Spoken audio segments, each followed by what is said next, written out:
പുലിക്കളിയുടെ ആവേശത്തിലാണ് ശക്തൻ്റെ തട്ടകം. തൃശ്ശൂർപേരൂരിൻ്റെ മഹിമ പെരുമ അങ്ങനെ സാംസ്കാരിക ഉത്സവങ്ങളിലൂടെയാണ് വളരുന്നത്. തൃശ്ശൂർ പൂരത്തിന് പുറമേ ഇതാ തിരുവോണത്തിൽ നിന്ന് 4-ാം ദിനത്തിലേക്ക്, 4-ാം തിരുവോണ ദിനം, അതായത് തിരുവോണം തുടങ്ങി അത് തിരുവോണ ദിവസം മുതൽ 4-ാമത്തെ ദിവസമാണ് പുലിക്കളിയായി കൊണ്ടാടുന്നത്. ചെണ്ടമേളങ്ങൾ, പാട്ട്, ചിത്രം ഒക്കെയായി വരകൾ തീർക്കുന്ന ശരീരങ്ങളാണ് ഇരു കൈ മെയ് മറന്നിങ്ങനെ ആടിത്തിമർക്കുന്നത്. ആ ആവേശത്തിൻ്റെ ആകാശ കാഴ്ച കൂടിയാണ് നമ്മൾ മറുപകുതിയിൽ കാണുന്നത്. ചെണ്ടമേളം മറ്റൊരു പകുതിയിൽ നാം കാണുന്നു. നോക്കൂ, ചെണ്ടമേളത്തിൻ്റെ സൗന്ദര്യം, തൃശ്ശൂർ പൂരത്തിൻ്റെ ആ ആവേശം ഒരിക്കൽ കൂടി പറിച്ചു നടുകയാണ് പുലിക്കളിയിലൂടെ.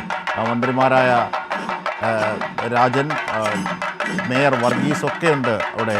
തീർച്ചയായും നിരവധി വിദേശത്തു നിന്നുള്ള പ്രമുഖരുമുണ്ട്. 11ഓളം വിദേശ രാജ്യങ്ങളിൽ നിന്നാണ് ഇത്തവണ ഈ പുലിക്കളി റിപ്പോർട്ട് ചെയ്യാനും കാണാനും ഒക്കെ ആവേശം തീർക്കാനും ഒക്കെ എത്തുന്നത്. അവർക്കായി പ്രത്യേക പൗലിനൊക്കെ ടൂറിസം വകുപ്പ് ഒരുക്കിയിട്ടുണ്ട്. UK, France, Taiwan, Indonesia, south Korea അടക്കം 11 രാജ്യങ്ങളിൽ നിന്നുള്ളവർ അവിടേക്ക് എത്തുന്നുണ്ട്.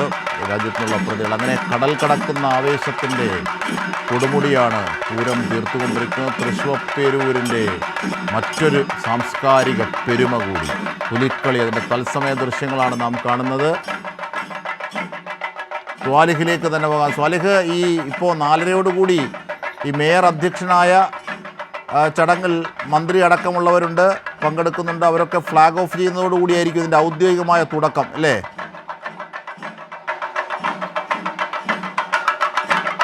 തീർച്ചയായും ഔദ്യോഗികമായ തുടക്കം ആയിട്ടില്ല. പക്ഷേ അതിനു മുൻപേ തന്നെ പുലികൾ സ്വരാജ് റൗണ്ട് ചുറ്റി പ്രധാന വേദിയുടെ അവിടേക്ക് എത്തിച്ചേരും.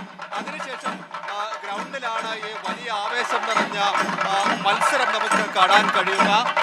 ഇപ്പോൾ ഓരോ സംഘങ്ങൾ, 9 സംഘങ്ങളാണുള്ളത്. ഓരോ സംഘങ്ങളായി സ്വരാജ് റൗണ്ടിലേക്ക് നീങ്ങിക്കൊണ്ടിരിക്കുകയാണ്.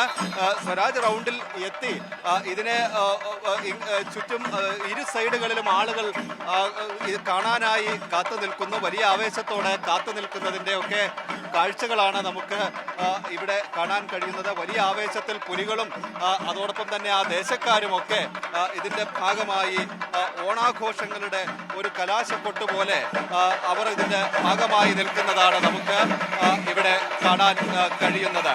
അജിം ഷാ.